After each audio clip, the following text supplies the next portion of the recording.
पूजा शाम के वक्त ऑफिस से घर जाने के लिए ऑटो का इंतजार कर रही थी।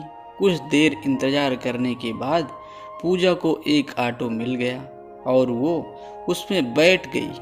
तभी उसके साथ एक लड़का भी ऑटो में बैठ गया। जहाँ पर पूजा को जाना था, उस लड़के को उससे कुछ ही दूरी पर आगे जाना था। उस लड़के को देखते ही पूजा समझ गई थी कि लड़का बहुत थका हुआ है। उस लड़के के कपड़े भी थोड़े गंदे थे। ऑटो में बैठने के 10 मिनट बाद ही उस लड़के को नींद आने लगी।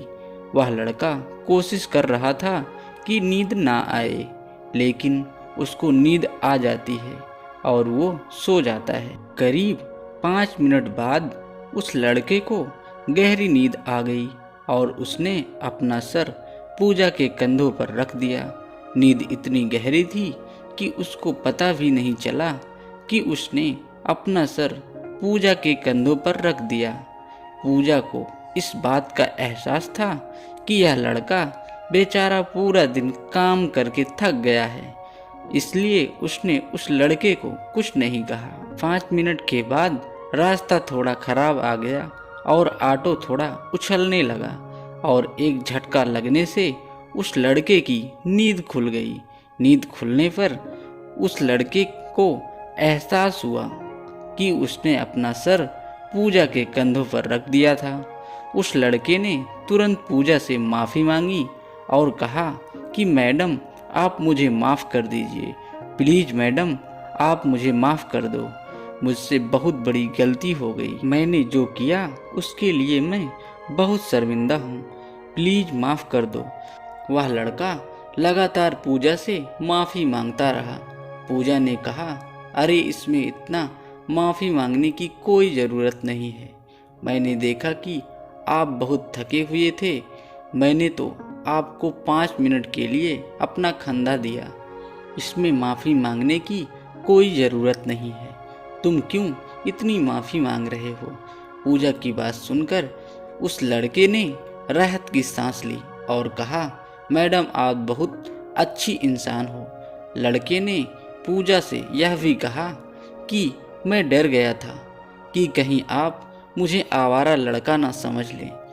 आपने तो इस बात का बिल्कुल बुरा भी नहीं माना।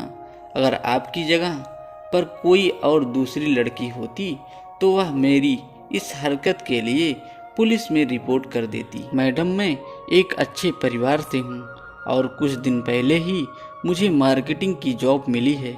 मैं तो डर गया था कि आप मेरी इस हरकत के लिए पुलिस में रिपोर्ट कर देंगी और इसके बाद मेरा पूरा करियर खराब हो जाएगा। उस लड़के ने यह भी कहा कि इसके संबंधित मैंने सोशल मीडिया में बहुत सारे किस्से भी देखे हैं। मैं तो अब लड़कियों को देखकर ही डरता हूँ। उस लड़के की ये सब बात सुनकर अनुमान लगा सकते हैं कि इस लड़के के दिल में कितना खौफ था। थोड़ा सोचो, अगर इस लड़के ने ये हरकत पूजा के सिवा और किसी लड़की के साथ की होती तो क्या होता?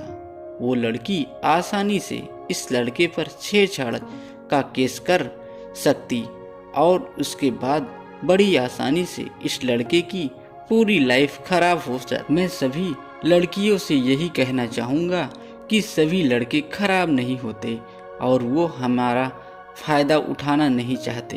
हो सकता है कि कुछ लड़के ऐसी मानसिकता वाले हों, लेकिन सभी ऐसे नहीं होते। हमें उन लड़कों को शक और घृणा के नज़र से नहीं देखना चाहिए। और मैं सभी लड़कों से भी यह कहना चाहूँगा कि सभी लड़कियाँ बिना सोचे समझे लड़कों पर केस नहीं करती हैं। इसके लिए आपको इस लड़के की तरह लड़कियों से डरने की कोई ज़रूरत नहीं है। दोस्तों, आपको अगर हमारी कहानी अच्छी लगे तो लाइक करें और शेयर करें और ऐसी ही कहानी सुनने के लिए चैनल को सब्सक्राइब जरूर करें। धन्यवाद।